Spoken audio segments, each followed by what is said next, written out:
My name is Rachel Evans, and I'm 27 years old. If you asked my parents, they'd say I was the troublemaker, the one always causing problems. But that's not true. The truth is, I was the one keeping our family together, and they never even realized it. I worked hard every day to help pay for our home, my parents' bills, and my younger sister's expensive school. I never asked for anything. I just wanted my family to be happy.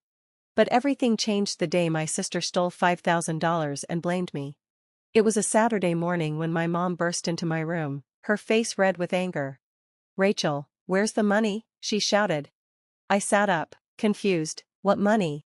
My dad walked in behind her, arms crossed. "Don't act clueless. Your sister said you took it. We had $5,000 saved, and now it's gone." My heart dropped. "What? I didn't take anything. Why would I steal from my own family?" Then my younger sister, Mia, peeked into the room, pretending to cry. She was only 20, but she had always been the favorite. My parents believed everything she said. "I'm so sorry, Mom," she sniffled. "I saw Rachel in your room last night. I thought maybe she just borrowed the money, but now it's gone." I stared at her in shock. She was lying, and she was good at it. "Are you serious right now, Mia?" I said, standing up. "I never touched that money, and you know it." But my mom didn't care. She had already made up her mind. "We work so hard, and this is how you repay us? Stealing from your own family?" I didn't. "Enough," my dad cut me off. His voice was cold. "We can't have a thief in this house. Pack your stuff and leave." I felt like the air had been knocked out of me. "You're kicking me out?" "You made your choice," he said. Tears burned my eyes, but I refused to cry. I looked at Mia, hoping she'd tell the truth, but she just wiped her fake tears and looked away. I had no choice. I packed my bags, took one last look at the house I had helped pay for, and walked out. They had no idea what they had just done, and soon, they were going to regret it. I stepped outside with only a small suitcase and my purse. The door slammed behind me. For the first time in my life, I was completely alone, no home, no family, no idea what to do next. Then my phone buzzed. It was a message from the bank. Automatic payment of $1,250 processed. Mortgage payment successful. I stared at the screen, my hands shaking. They had just kicked out the person who was paying for a thief? Let them figure out how to survive without me. It didn't take long for reality to hit them. Just 2 weeks later, my mom called. I let it ring. Then came a text. "Mom, Rachel, why is the electricity off? Call me." I smirked. A few minutes later, another text. "Mom, the mortgage wasn't paid this month. The bank is calling us. Did you do something?" Did I do something? Oh, the irony. I ignored her, but then I got a message from Mia. "Mia, you're so childish. I know you're mad, but don't punish Mom and Dad. Just pay the bills and stop being petty." I laughed out loud. She really thought I would keep paying after what they did? For the first time in years, I felt free. I had moved into a small apartment and started focusing on myself. I picked up a second job, saved my money, and slowly started rebuilding my life. Meanwhile, my parents were falling apart. The mortgage went unpaid for 2 months. The electricity and water were shut off. Mia was kicked out of school because her tuition hadn't been paid. And then, the best message arrived. "Dad, we need to talk." I stared at my phone, debating whether to reply. They finally needed me, but after everything they had done, I wasn't sure I cared. I sat on my couch, staring at my phone. "Dad, we need to talk." For a split second, I considered replying. Maybe they finally realized how unfair they had been. Maybe they were ready to apologize. But then I remembered. I remembered how quickly they threw me out without a second thought. How they didn't even listen to me. How they let Mia, the real thief, walk free while I was left with nothing. So I did what I should have done a long time ago. I blocked his number. A few minutes later, my phone buzzed again. This time, it was an unknown number. "Mom, Rachel, please pick up. Your father and I are struggling. The bank is threatening to take the house." Sigh. Of course, they only cared now that they were suffering. I didn't reply. Then Mia sent me another text. "Mia, are you serious? You're ruining everything. Mom and Dad are freaking out. Just send the money so we can fix this." I couldn't help but laugh. Send the money. Like I was their personal ATM, like nothing had happened. I typed a simple response. "Me, not my problem." And then I blocked her too.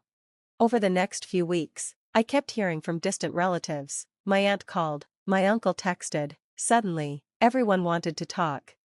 Apparently, after I stopped paying, everything spiraled out of control. My parents missed 3 mortgage payments, and the bank had started the foreclosure process. Their electricity and water were still off, forcing them to stay at a motel because they couldn't survive without basic utilities. Mia was furious because she had to drop out of school and lost all the luxuries she was used to. My dad had to pick up a second job to try and catch up on payments, but it wasn't enough. It was karma working in real time. One night, as I was scrolling through my phone, I saw something that made me pause. A GoFundMe page. My parents had started asking for donations online, claiming they were struggling and needed help saving their home. I clicked the link, and what I read made my blood boil. Our daughter betrayed us and left us struggling. She refuses to help us. Even though we raised her with love and care, we are at risk of losing everything. Please help. Betrayed them? I wanted to scream. After everything I did for them? After they threw me away like garbage? They were playing the victims. I wasn't going to let that slide. I took screenshots of every bill I had paid over the years. The rent, the utilities, Mia's school fees. I gathered proof that I had been the one paying for everything all along. Then, I left a comment on their GoFundMe. Rachel Adams, before you donate, know the truth. My parents kicked me out after my sister stole $5,000 and blamed me. They never knew I was the one paying their bills. Now that I'm gone, they're finally facing the reality of their actions. I owe them nothing. I hit post. Within hours, the fundraiser was flooded with comments. Wait, you kicked out the person who was paying for your house? So you lied about your daughter? Nope, I'm not donating. This is karma. The donation stopped. My parents deleted the page the next day. And just like that, their last hope was gone. The knock at my door. A week later, there was a knock at my door. I looked through the peephole. It was my mother. I thought about ignoring it, but curiosity got the best of me. I opened the door, arms crossed. She looked terrible, dark circles under her eyes, wrinkled clothes, desperate. Rachel, she started, her voice shaky, please, just listen. I didn't say a word. She sighed, we made a mistake. We should have believed you, but we're about to lose the house. Your father is sick from all the stress. We just need a little help. I stared at her, completely numb. After everything, this is what it took for her to see me? You kicked me out with nothing, I said coldly. I had to build myself back up from scratch. I know, but... And you still would have kept using me if you hadn't found out the hard way. I cut in. You don't miss me, you miss my money. She looked down, guilty, but still expecting something. I shook my head. I don't owe you anything, I said. Tears filled her eyes, but I didn't care anymore. I shut the door in her face. That was the last time I ever saw my parents.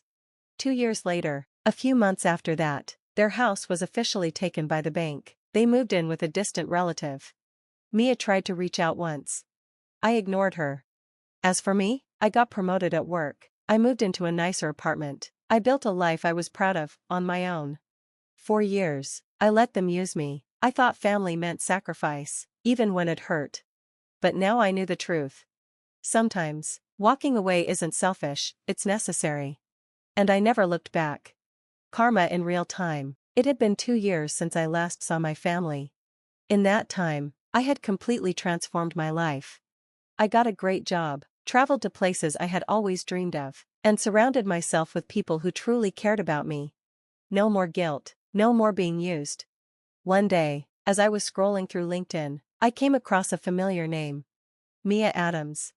Curious, I clicked on her profile. Her bio read, looking for job opportunities, hardworking and motivated. I almost laughed out loud. Mia, hardworking? That was a first. Then I checked her work history. She had no stable job for the past 2 years, bouncing from one place to another, never lasting more than a few months. I checked her Facebook next. It was even better than I expected. Post after post about how life was unfair, how she was struggling to pay bills, how people wouldn't just help her out. Oh, how the tables had turned. I shook my head and closed my laptop. Not my problem. Full circle, a few months later, I was out with friends at a nice restaurant, celebrating my promotion to senior manager. As I laughed and enjoyed my meal, I heard a voice I hadn't heard in years. Rachel? I turned around. It was Mia. She looked rough, messy hair, cheap clothes, dark circles under her eyes. She was carrying a tray, wearing the restaurant's uniform. She was a waitress now. There's nothing wrong with being a waitress, I had worked hard jobs too. But Mia? She had always looked down on people who worked in customer service. I could tell she hated being there. Oh wow, she said, forcing a smile, it's been so long, how have you been? I could see the jealousy in her eyes as she glanced at my expensive outfit, the nice dinner, the company I was with. I smiled. I'd been great. She hesitated, that's good. Then she took a deep breath. Listen, Rachel. I know we had our problems, but things have been really hard for me. If you could just lend me some money. I held up a hand. Mia, I said calmly, did you ever pay back the $5,000 you stole? Her face turned pale. I don't have that kind of money. I shrugged, then I guess we're both out of luck. I picked up my wine glass, took a sip, and turned back to my friends, completely ignoring her. She stood there awkwardly for a few seconds before mumbling, enjoy your meal, and walking away. And just like that, I had my closure. No regrets. Looking back, I don't regret a single thing. Cutting off my toxic family was the best decision I ever made. They made their choice. And now? They were living with the consequences. As for me? I was finally free. And it felt amazing. Please leave your comments. We're looking forward to your comments and channel subscriptions. See you in the next video. Thank you for watching till the end.